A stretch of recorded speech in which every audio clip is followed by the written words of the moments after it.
Kathleen, and this is the third time I'm recording this because somehow I can't figure out why it's not saving. But anyway, my life was really changed this morning. My practicum team was fortunate enough to chaperone our students to a performance by the African Children's Choir at the high school. And they just shared so many of these heartbreaking stories of their poverty and their loss. But they also shared a lot of uplifting dreams they had of things, some wanted to be doctors when they were older, and they had all these dreams of what they would do when they returned to Uganda or Kenya.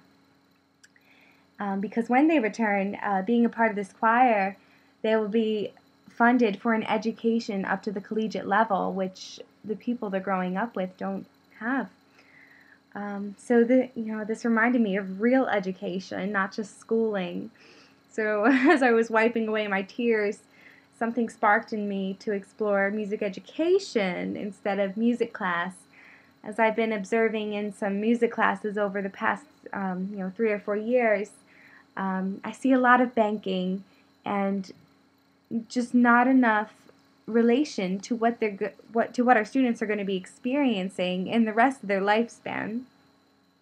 So this idea of taking the schooling out of education is what I'm going to focus on.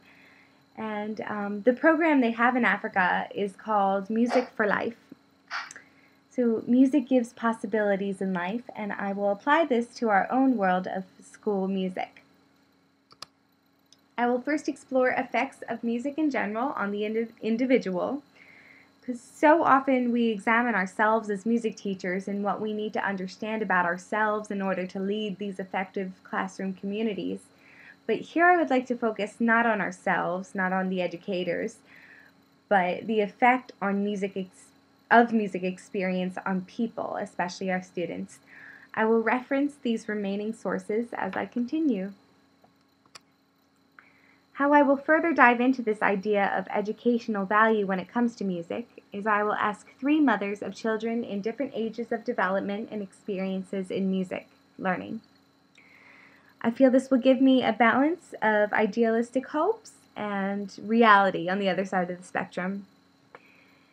The teaching philosophy I wrote as a sophomore focuses on a classroom as comfortable and inspiring and energetic as the stories told to you as a child at your own bedside. I'm inspired by the stories of my own mother's warm heart, open-hearted, and passionate approach to teaching. My mother passed away when I was 2 years old, but I hear these wonderful stories of the energy she brought to education. So I hope to discover this sincerity and truth from the responses of these mothers to these questions. What skills or ideas do you feel are most important for your child to develop when it comes to music? Where do you think these skills should be or already are taught, to see if school music is one of them? How would you want your child's experience with school music to compare with your own experiences with school music? I want to see what these mothers deem important in school music, and how they relate to it later in their lives. So after addressing the certain values of people that people express to be of importance in music, I will then put it in a context of community with help from Peter Block. So now, what is critical to develop in school music?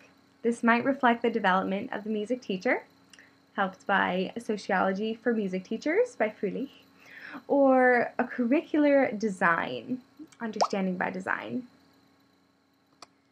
So this final slide demonstrates possibilities of the conclusions I might come to. This slide demonstrates possibilities of the conclusions I might come to about music education. Is school music to achieve an A, hit the target perfectly, or push the right buttons, as David Myers talks about? Have something to bring home and share with the family on the refrigerator? Teach ethics of diversity or friendship? Train classical or blossoming alternative artists? What is school music for?